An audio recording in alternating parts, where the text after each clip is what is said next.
ರವಿವರ್ಮ ಕಲಾ ಸಾಹಿತ್ಯ ಸಾಂಸ್ಕೃತಿಕ ಸೇವಾ ಸಂಸ್ಥೆ ವತಿಯಿಂದ ಭಾರತದ ಸಂವಿಧಾನ ದಿನಾಚರಣೆ ಹಿನ್ನೆಲೆ ಕಲಬುರಗಿ ನಗರದಲ್ಲಿ ಪ್ರಶಸ್ತಿ ಪುರಸ್ಕಾರ ಸಮಾರಂಭ, ಜಿಲ್ಲಾ ಮಟ್ಟದ ಪ್ರಬಂಧ ಸ್ಪರ್ಧೆ, ಜಾನಪದ ನೃತ್ಯ ಸ್ಪರ್ಧೆ ಹಾಗೂ ಸಂಗೀತ ಸಾಂಸ್ಕೃತಿಕ ಕಾರ್ಯಕ್ರಮ ಆಯೋಜನೆ ಮಾಡಲಾಗಿತ್ತು. ನಗರದ ಕನ್ನಡ ಭವನ ಸುವರ್ಣ ಸಭಾಭವನದಲ್ಲಿ ಏರ್ಪಡಿಸಲಾಗಿದ್ದ ಸಮಾರಂಭವನ್ನು ಕಾಂಗ್ರೆಸ್ ಮುಖಂಡ ನೀಲಕಂಠರಾವ್ ಮುಲ್ಗೆ ಹಾಗೂ ಅತಿಥಿ ಗಣ್ಯರು ದೀಪ ಬೆಳಗಿಸುವ ಮೂಲಕ ಉದ್ಘಾಟಿಸಿದರು. ಸಮಾರಂಭದಲ್ಲಿ ಕಲಬುರಗಿ ಕೇಂದ್ರ ಕಾರಾಗೃಹದ ಅಧ್ಯಕ್ಷಕಿ ಡಾಕ್ಟರ್ ಅನಿತಾ ಅವರಿಗೆ ಸೇರಿದಂತೆ ಅನೇಕ ಸಾಧಕರಿಗೆ ಭೀಮರತ್ನ ಹಾಗೂ ಕಾಯಕ ರತ್ನ ಪ್ರಶಸ್ತಿ ನೀಡಿ ಸತ್ಕರಿಸಲಾಯಿತು. ಇದೇ ಸಂದರ್ಭದಲ್ಲಿ ಜಿಲ್ಲಾ ಮಟ್ಟದ ಪ್ರಬಂಧ ಸ್ಪರ್ಧೆ, ಜಾನಪದ ನೃತ್ಯ ಸ್ಪರ್ಧೆ ಹಾಗೂ ಸಂಗೀತ ಸಾಂಸ್ಕೃತಿಕ ಕಾರ್ಯಕ್ರಮ ಅದ್ದೂರಿಯಾಗಿ ಜರುಗಿದವು. ಈ ವೇಳೆ ಮಾತನಾಡಿದ ಗಣ್ಯರು ರವಿವರ್ಮ ಕಲಾ ಸಾಹಿತ್ಯ ಸಾಂಸ್ಕೃತಿಕ ಸೇವಾ ಸಂಸ್ಥೆ ಹಾಗೂ ಕಲಾ ಸೇವೆಯನ್ನು ಕೊಂಡಾಡಿದರು. ಇವತ್ತಿನ ದಿನ ಏನಿದೆ, ರವಿವರ್ಮ ಕಲಾ ಸಾಹಿತ್ಯ ಸಾಂಸ್ಕೃತಿಕ ಸೇವಾ ಸಂಸ್ಥೆ ಕಲಬುರಗಿ ವತಿಯಿಂದ ಭಾರತ ಸಂವಿಧಾನ ಸಮರ್ಪಣಾ ದಿನಾಚರಣೆಯ ಅಂಗವಾಗಿ ಈ ಕಾರ್ಯಕ್ರಮವನ್ನು ಇಲ್ಲಿ ಆಯೋಜನೆ ಮಾಡಿದ್ದಾರೆ. ಮೊದಲಿಗೆ ನಮ್ಮ ಭಾರತ ಸಂವಿಧಾನ ಶಿಲ್ಪಿಯಾದಂಥ ಡಾಕ್ಟರ್ ಬಿ.ಆರ್. ಅಂಬೇಡ್ಕರ್ ಸಾಹೇಬರಿಗೆ ನಮಸ್ಕಾರಗಳನ್ನು ಸಲ್ಲಿಸ್ತಾ, ಈ ಒಂದು ವೇದಿಕೆಯಲ್ಲಿ ಉಪಸ್ಥಿತರಿರುವ ಇಲ್ಲಿ ತನಕ ನಮ್ಮೊಟ್ಟಿಗಿದ್ರು ಶ್ರೀ ಅಲಂ ಪ್ರಭು ಸರ್ ಅವರ ಸುಪುತ್ರ ಅವರಿದ್ರು, ಹಾಗೇನೆ ಶ್ರೀ ಬಸವರಾಜ್ ಕತ್ತಮಠ್ ಸರ್ ಅವರು ಬರಬೇಕಿತ್ತು. ಹಾಗೇನೆ ವೇದಿಕೆಯಲ್ಲಿ ಶ್ರೀ ವಿಜಯ್ ಕುಮಾರ್ ತೇಗತಿಪ್ಪಿಯವರಿದ್ದಾರೆ, ಅಧ್ಯಕ್ಷರು ಕನ್ನಡ ಸಾಹಿತ್ಯ ಪರಿಷತ್, ಜಿಲ್ಲಾ ಕನ್ನಡ ಸಾಹಿತ್ಯ ಪರಿಷತ್ ಕಲಬುರಗಿಯವರು. ಅದೇ ರೀತಿಯಾಗಿ ಎಲ್ಲ ಗಣ್ಯ ವ್ಯಕ್ತಿಗಳು ಕೂಡ ಇದ್ದಾರೆ. ಡಾಕ್ಟರ್ ಸದಾನಂದ ಬೆಲ್ಲ ಅವರು ಕೂಡ ಇದ್ದಾರೆ, ಅವರು ಕೂಡ ನಮಗೆ ಚಿರಪರಿಚಿತರು. ಅವಾಗವಾಗ ನಾವು ಸುಮಾರು ವಿಷಯಗಳಲ್ಲಿ ಮಾತಾಡ್ತಾ ಇರ್ತೀವಿ. ಅದೇ ರೀತಿಯಾಗಿ ಇಲ್ಲಿ ಇರ್ತಕ್ಕಂಥ ಪ್ರತಿಯೊಬ್ಬರು ಗಣ್ಯ ವ್ಯಕ್ತಿಗಳು ಹಾಗೂ ವೇದಿಕೆ ಮುಂಭಾಗದಲ್ಲಿ ಇರ್ತಕ್ಕಂಥ ಎಲ್ಲ ನಮ್ಮ ಅಧ್ಯಕ್ಷತೆಯನ್ನ ಶ್ರೀ ಬಿ.ಟಿ. ಕಾಂಬ್ಳೆ ಅವರು ವಹಿಸಿಕೊಂಡಿದ್ದಾರೆ. ಸರ್ ಅವರು ಮಾಜಿ ಕುಲಪತಿಗಳು, ಗುಲ್ಬರ್ಗ ಯೂನಿವರ್ಸಿಟಿಯವರು, ಅವರು ಕೂಡ ವೇದಿಕೆಯಲ್ಲಿ ಉಪಸ್ಥಿತರಿದ್ದಾರೆ.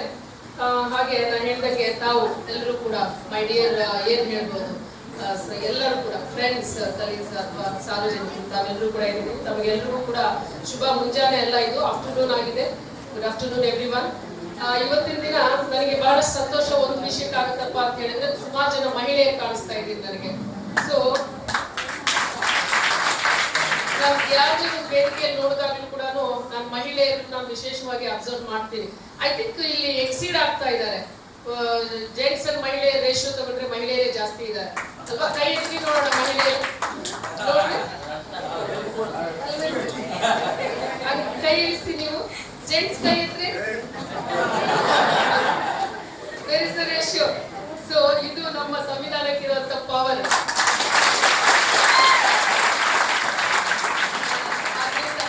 So I very happy.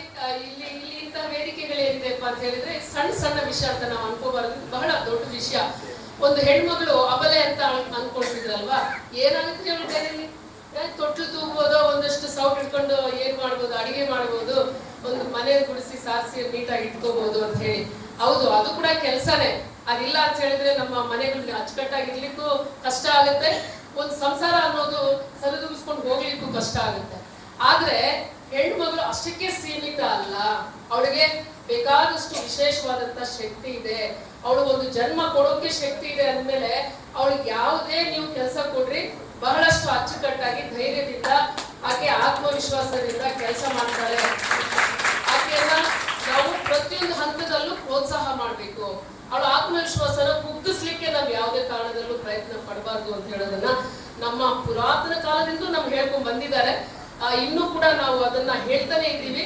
ಆ ಅಡಿಯಲ್ಲಿ ನಾವು ಇಷ್ಟೊಂದು ಹೆಣ್ಮಕ್ಳನ್ನ ನಾವಿಲ್ಲಿ ನೋಡ್ಬೋದು. ಸೊ ಅದರಿಂದ ಐ ವೆರಿ ಹ್ಯಾಪಿ. ಈ ಒಂದು ಕಲಾ ಸಂಸ್ಥೆ ಏನಿದೆ, ಅವರು ನನ್ನನ್ನ ಇಲ್ಲಿ ತನಕ ಕರೆಸಿ ನನ್ನ ಒಂದು ಸರ್ವಿಸ್ ಹೇಳ್ಬೇಕಂದ್ರೆ ಬಹಳಷ್ಟು ಟಫ್ ಸರ್ವಿಸ್. ನಾನು ಫಸ್ಟ್ ಡೆಂಟಿಸ್ಟ್ ಆಗಿ ನಮ್ಮ ತಂದೆಯವ್ರಿಗೋಸ್ಕರ ನಾನು CET ಬರೆದೆ 1995 ಅಲ್ಲಿ ನನಗೆ ಬೋತ್ ಇಂಜಿನಿಯರಿಂಗ್ ಅಂಡ್ ಮೆಡಿಸಿನ್ ಅಲ್ಲಿ ರ್ಯಾಂಕಿಂಗ್, ಒಳ್ಳೆ ರ್ಯಾಂಕಿಂಗ್ ಬಂದಿತ್ತು. ಅಲ್ಲಿ ಏನಾಯ್ತಪ್ಪ, ನನಗೆ ಇಂಜಿನಿಯರಿಂಗ್ ಹೋಗ್ಲಿಕ್ಕೆ ಅಂದ್ರೆ ತುಂಬಾ ಇಷ್ಟ. ನಾನು ಮ್ಯಾಥ್ಸ್ ಅಲ್ಲಿ 100 ಔಟ್ ಆಫ್ 100 ಒಂದು ಟೆಸ್ಟ್ ಅಲ್ಲಿ ತಗೊಂಡಿದ್ದೆ. ಸೊ ಅದರಿಂದ ನನ್ನ ಕರಿಯರ್ನ ಆಸ್ ಅನ್ ಇಂಜಿನಿಯರ್ ನಾನು ಮಾಡ್ಬೇಕಂತ ಹೇಳ್ಬಿಟ್ಟು ನಾನು ಐ ಹ್ಯಾಡ್ ವಿಶ್ಡ್. ಬಟ್ ನಮ್ಮ ತಂದೆಯವ್ರಿಗೆ ಒಂದು ವಿಶ್ ಇತ್ತು. ಅವ್ರು 3 ಮಕ್ಕಳು, ನಾವು ಹೆಣ್ಮಕ್ಳು ನಮ್ಮ ಡ್ಯಾಡಿ ಅವ್ರಿಗೆ. ಅವರು ಒಂದು ಮಗಳನ್ನಾದ್ರೂ ಡಾಕ್ಟರ್ ಮಾಡ್ಬೇಕಂತ ವಿಶ್ ಇತ್ತು. ಅದನ್ನ ನನಗೆ ಹೇಳಿದ್ರು. ನಾವು ಸ್ವಲ್ಪ ಹೀಗೇನೆ ಚಿಕ್ಕವರಿದ್ರು ಅಷ್ಟೇನೆ, ಎಲ್ಲ ನಾವು ಸುಮ್ಮನೆ ಹಂಗೆ ಇರೋರಲ್ಲ. We want to explore things, we have to learn new things ಅನ್ನುವಂಥ ನೇಚರ್ ನಂದು. ಸೊ ನಮ್ಮ ಡ್ಯಾಡಿ ಅವ್ರು ಕೇಳಿದ್ದಕ್ಕೆ ನಾನು ಎಸ್ ಅಂತ ಹೇಳ್ಬಿಟ್ಟು ನನಗೆ ಡೆಂಟಿಸ್ಟೇನು ಸೀಟ್ ಸಿಕ್ಕಿತ್ತು. ನಾನು ಬ್ಯಾಂಗ್ಳೂರ್ ಯೂನಿವರ್ಸಿಟಿಯಲ್ಲಿ ನಾನು 95 ನಾನು ಜಾಯ್ನ್ ಆದೆ. So after that I completed my dentistry. 2001 ಇಂದ ನಾನು ಅನೇಕ ಒಂದು ಕ್ಲಿನಿಕ್ಸ್ ಅಲ್ಲಿ ನಾನು ಪ್ರಾಕ್ಟೀಸ್ ಮಾಡಿದೆ ಬೆಂಗಳೂರಲ್ಲಿ. ಸೊ ಅದು ಕೂಡ ಒಂದು ದೊಡ್ಡ ಎಕ್ಸ್ಪೀರಿಯನ್ಸ್ ನನಗೆ. ಬೈ ದೆನ್ ನನ್ನ ಮ್ಯಾರೇಜು ಆಯಿತು. ನಮ್ಮ ಹಸ್ಬೆಂಡ್ ಅವರು ಅರುಣ್ ರಾಯ್ ಇಲ್ಲೇ ಇದ್ದಾರೆ. ಸಿ ಅವ್ರು ಇದ್ದಿದ್ದಕ್ಕೆ ನಾವು ಇಲ್ಲಿದ್ದೀವಿ.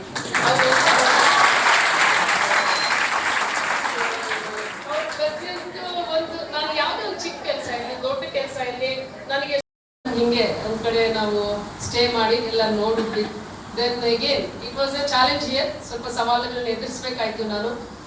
ಬೇಕಾದಷ್ಟು ಇಲ್ಲಿ ನಾವು ಇನಿಷಿಯಲಿ ಬಂದ ತಕ್ಷಣನೇ ಕೆಲವು ನನಗೆ ಮೇಜರ್ ಒಂದು ಚಾಲೆಂಜಸ್ ಬಂತು, ಅದನ್ನು ಫೇಸ್ ಮಾಡಿದ್ವಿ. And again I had to ಒಂದು ಹಂತದಲ್ಲಿ ಬೆಂಗಳೂರಿಗೆ ಹೋಗೋಣ ಅನ್ಕೊಳ್ತಿದ್ದೆ ನಾನು. ಬಟ್ ಇವಾಗ ನಾನು ಕಲಬುರಗಿಯಲ್ಲೇ ಇರಬೇಕು, ಸರ್ವಿಸ್ ಮಾಡಬೇಕು ಅಂತ ಯಾವಾಗಲೂ ಹೇಳ್ತಿರ್ತೀನಿ. ನೀವಿದ್ದೀರಿ ಅಂತ ಹೇಳೋ ಅವಶ್ಯಕತೆ ಇಲ್ಲ, ನೀವು ಹಚ್ಕೊಂಡ್ರೆ ಅಂತೂ ಬಿಡುವಂತವ್ರು ಅಲ್ಲ ಅಂತ ಹೇಳುವಂಥದ್ದು ವಾಟ್ ಐ ಎಕ್ಸ್ಪೀರಿಯನ್ಸ್. ನಮಗೆ ಎಲ್ಲೇ ಕೂಡ ನಾವು ಕೆಲಸ ಮಾಡಿದ್ರು ಕೂಡ ನಮ್ಮ ಸ್ಥಳ ಅಥವಾ ನಮ್ಮ ಜನ ಅಥವಾ ನಮ್ದು ಇದು ಅಂತೇಳಿ ನಾವು ಕೆಲಸ ಮಾಡಿದಾಗ ಖಂಡಿತವಾಗ್ಲೂ ನಾವು ಪರ್ಫಾರ್ಮೆನ್ಸ್ ಇನ್ನೂ ಹೆಚ್ಚಿಗೆ ಕೊಡ್ಬೋದು ಅಂತ ಹೇಳುವಂಥದ್ದು ನನ್ನ ಎಕ್ಸ್ಪೀರಿಯನ್ಸ್ ನಾನು ಶೇರ್ ಮಾಡ್ತಾ. ಇಲ್ಲಿ ಲೇಡೀಸ್ ನೀವು ಜಾಸ್ತಿ ಇದ್ದೀರಾ, ಅದರಿಂದ ಯಾವುದೇ ಕಾರಣಕ್ಕೂ ಕೂಡ ನಿಮ್ಮ ಆತ್ಮವಿಶ್ವಾಸ ನೀವು ಕಳ್ಕೋಬೇಡ್ರಿ. That is only jewel. ನಮಗೆ ಜ್ಯುವೆಲ್ರಿ ಕೊಡಿಸಿ ಅಂತಾರಲ್ಲ, ನಮ್ಗೆ ಅದು ಬೇಕ್ರಿ, ಒಡವೆ ಬೇಕ್ರಿ, ಇನ್ನೊಂದು ಬೇಕ್ರಿ ಅಂತಾರೆ. ಬಟ್ ನೀವು ಯಾರಿಗಾದ್ರೂ ನಿಮ್ಮ ಮನಸ್ಸಲ್ಲಿ ಅನ್ಕೊಳ್ಳಿ, ನನ್ನಲ್ಲಿ ಸಾಕಷ್ಟು ಆತ್ಮವಿಶ್ವಾಸ ಇದೆ, ಅದನ್ನ ನಾನು ಯಾವುದೇ ಕಾರಣಕ್ಕೂ ಕಳ್ಕೋಬಾರ್ದು. ಅಫ್ಕೋರ್ಸ್ ನಮ್ಮ ಕಡೆ ಮಿಸ್ಟೇಕ್ಸ್ ಆಗುತ್ತೆ, ನಾವು ಒಂದು ಎದುರಿಸ್ಬೇಕಾಗುತ್ತೆ. ನಮ್ಗೆ ಒಬ್ರು ನೀವು ಸರಿಯಾಗಿ ಮಾಡಿಲ್ಲ ಈ ಕೆಲಸ ಅಂತಾರೆ, ನಿನಗೇನ್ ಬರುತ್ತೆ ಅಂತಾರೆ, ಕಾಲ್ ಎಳಿತಾರೆ, ನೋಡ್ದ ನಿನಗೆ ಕೊಡಬಾರ್ದಾಗಿತ್ತು ಅಂತಾರೆ. ಬಟ್ ಸ್ಟಿಲ್ ಅದನ್ನೆಲ್ಲ ನೀವು ಮೆಟ್ಟಿ ನಿಂತ್ರೆ ನಿಮಗೆ ಸಾಕಷ್ಟು ಆತ್ಮವಿಶ್ವಾಸ ಇದೆ, ನೀವು ಯಾವುದೇ ಕೆಲಸನ ನೀವು ಚೆನ್ನಾಗಿ ಮಾಡ್ಬೋದು ಅಂತ ಹೇಳಿ ನನ್ನ ಒಂದು ವೈಯಕ್ತಿಕ ನಾನಿಷ್ಟು ಮಾಡಿದ್ದೀನಿ ಅಂದ್ರೆ ನೀವು ನಿಜವಾಗ್ಲೂ ನನಗಿಂತ ಹೆಚ್ಚಿಗೆ ಸಾಧನೆಗಳು ಮಾಡ್ಬೋದು ಅಂತ ಹೇಳಿ ನಾನು ನನ್ನ ವೈಯಕ್ತಿಕ ಅನಿಸಿಕೆಯಲ್ಲಿ ವ್ಯಕ್ತಪಡಿಸ್ತಾ ಕಲಬುರಗಿ ಮಹಾನಗರದಲ್ಲಿ ಆಯೋಜಿಸಿದಂಥ ರವಿವರ್ಮ ಕಲಾ ಸಾಹಿತ್ಯ ಸಾಂಸ್ಕೃತಿಕ ಸೇವಾ ಸಂಘ ಕಲಬುರಗಿ ವತಿಯಿಂದ ಇಂದು ನಮ್ಮ ಮಹಾನಗರದಲ್ಲಿ ಈ ಸಾಂಸ್ಕೃತಿಕ ಉತ್ಸವದ ಜೊತೆಯಲ್ಲಿ ಭಾರತ ಸಂವಿಧಾನ ಸಮರ್ಪಣೆ ದಿನಾಚರಣೆಯನ್ನು ಆಚರಿಸ್ತಾ ಇದ್ದೇವೆ. ರವಿವರ್ಮ ಸಂಸ್ಥೆ ವತಿಯಿಂದ ಈ ಒಂದು ಕಾರ್ಯಕ್ರಮ ಆಯೋಜಿಸಲಾಗಿದೆ. ನಾನು ತುಂಬ ಸಂತೋಷ ಆಗ್ತಾ ಇದೆ. ಯಾಕಂದ್ರಪ್ಪ ಅಂದರೆ ಪರಮ ಪೂಜ್ಯ ಬೌದ್ಧಿಸತ್ವ ಡಾಕ್ಟರ್ ಬಾಬಾ ಸಾಹೇಬ್ ಅಂಬೇಡ್ಕರ್ ಅವರ 69th ಮಹಾಪರಿನಿರ್ವಾಣ ದಿನ ನಾವು ನಾಳೆಗೆ ಆಚರಿಸ್ತಾ ಇದ್ದೇವೆ.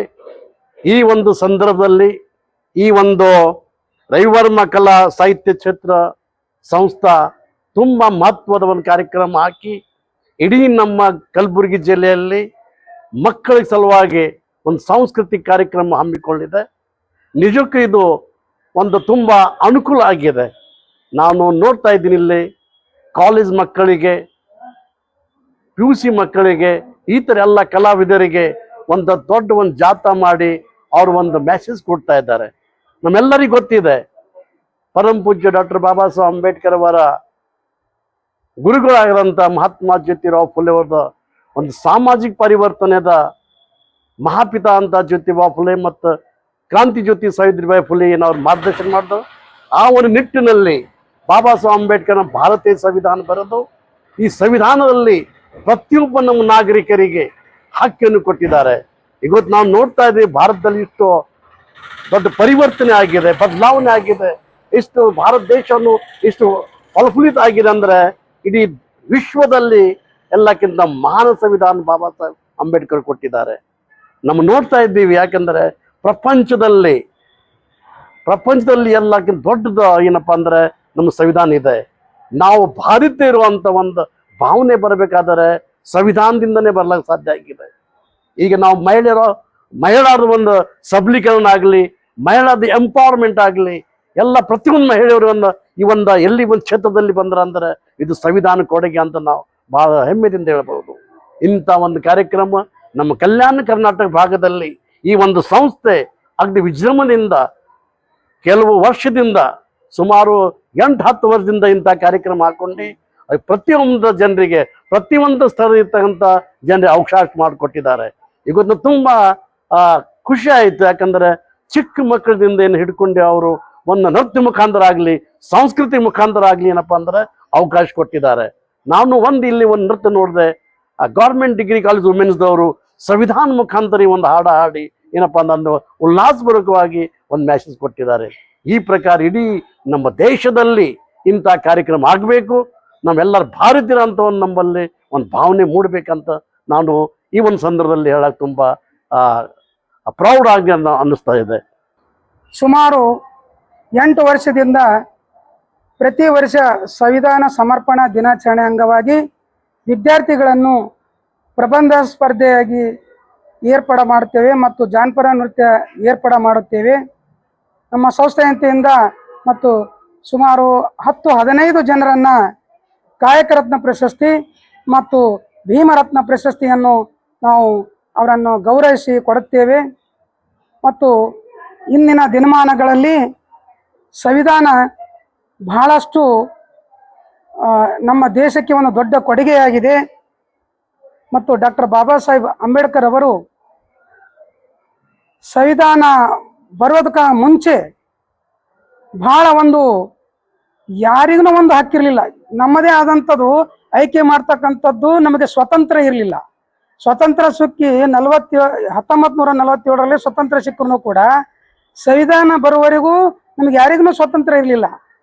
ಎಲ್ಲ ಮೇಲ್ವರ್ಗದ ಜನರನ್ನೇ ಸ್ವತಂತ್ರವನ್ನು ನಮಗೆ ತಮಗೆ ಮನಸ್ಸಿಗೆ ಬಂದಂಗೆ ಅವ್ರು ಬಳಕೆ ಮಾಡ್ತಾರೆ. ಮೊದಲ ರಾಜ್ಯ ಪ್ರಭುತ್ವ ಇತ್ತು. ಆ ನಂತರ ಈ ಡಾಕ್ಟರ್ ಬಾಬಾ ಸಾಹೇಬರು ಎಲ್ಲ ದೇಶಗಳನ್ನು ಗ್ರಂಥವನ್ನು ಅಧ್ಯಯನ ಮಾಡಿ ಈ ಸಂವಿಧಾನವನ್ನು ಬರೆದುಕೊಟ್ಟರು ನಮ್ಮ ದೇಶಕ್ಕೆ. ಎಂದಂದರೆ ಅಂದೇ ನಮಗೆಲ್ಲರಿಗೂ ಒಂದು ಇಡೀ ಜಗತ್ತಿಗೆ ದೊಡ್ಡದಾದ ಒಂದು ಹಬ್ಬ ಇದ್ದಂಗೆ ನಮಗೆ. ಅವರು ಹುಟ್ಟಿದಾಗ ಕೆಲವರು ಊರಿದವರು ಅಷ್ಟೇ ಸಂತೋಷ ಪಡ್ತಿದ್ರು. ಹುಟ್ಟುತ್ತೆ ನಾವು ಏಪ್ರಿಲ್ 14 ಎಷ್ಟು ಚಂದ ವಿಜೃಂಭಣೆಯನ್ನು ಆಚರಣೆ ಮಾಡ್ತೀವಿ. ಅದಕ್ಕಿಂತ ಹೆಚ್ಚು ನಮ್ಮ ಸಂವಿಧಾನವನ್ನು ನಮಗೆ ಸಮರ್ಪಣೆ ಮಾಡ್ತಾರೆ ನಮ್ಮ ದೇಶಕ್ಕೆ, ಭಾರತ ದೇಶಕ್ಕೆ.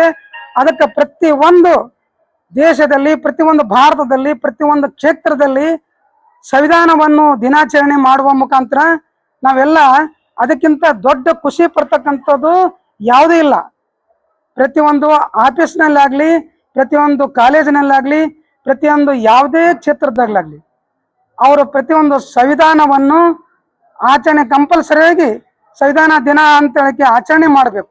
ಅಂದಾಗ ಮಾತ್ರ ಅವ್ರದ್ದು ಬರೇ ಇದು ಸಂವಿಧಾನ ಅಂತೇಳಕ್ಕೆ ಅವ್ರಿಗೆ ಪೂಜೆ ಮಾಡಿ ಸಂವಿಧಾನ ಇದೆ ಅಂತೇಳಕ್ಕೆ ನಾವು ಅವರಿಗೆ ಗೌರವ ಕೊಟ್ಟಿರೋದಕ್ಕೆ, ಅದಕ್ಕಿಂತ ಹೆಚ್ಚಾಗಿ ಸಂವಿಧಾನವನ್ನು ಅಧ್ಯಯನ ಮಾಡಿ ಅವರು ಹೇಳಿದ ಮಾರ್ಗದಲ್ಲಿ ನಾವೆಲ್ಲರೂ ನಡೆದ್ರೆ ಮಾತ್ರ ನಮಗೆಲ್ಲ ಸ್ವತಂತ್ರ ಸಿಕ್ಕದಕ್ಕ, ಸಂವಿಧಾನ ಬರೆದಕ್ಕ ಸ್ವಾರ್ಥಕ ಆಗ್ತದೆ.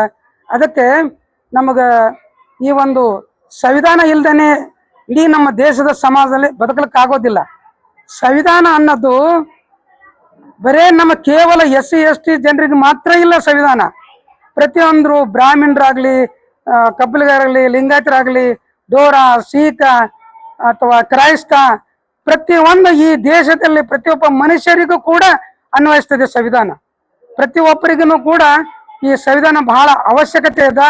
ಪ್ರತಿಯೊಬ್ಬರು ಈ ಸಂವಿಧಾನವನ್ನು ಅರ್ಥ ಮಾಡಿಕೊಂಡು ಇಲ್ಲಿವರೆಗೂ ಸಾಮಾಜಿಕವಾಗಿ, ಆರ್ಥಿಕವಾಗಿ ಇನ್ನೂವರೆಗೂ ನಮಗೆ ಸ್ವತಂತ್ರ ಸಿಕ್ಕಿಲ್ಲ, ಸಮಾನತೆ ಇಲ್ಲ. ಇನ್ನಾಗಿನೂ ಸಮಾನತೆ ಏನೇರೇ ಅದ ಅಂದ್ರೆ ರಾಜಕೀಯವಾಗಿ ಮಾತ್ರ ಸಮಾನತೆ ಇದೆ. ಸಮಾರಂಭದಲ್ಲಿ ಕಾಂಗ್ರೆಸ್ ಯುವ ಮುಖಂಡ Abhishek Patil, Sadananda ಪೇರ್ಲೆ, doctor Maruti Bedre, doctor Sagar D Waghmore ಸೇರಿದಂತೆ ಸಮಿತಿ ಅನೇಕ ಮುಖಂಡರು ಉಪಸ್ಥಿತರಿದ್ದರು.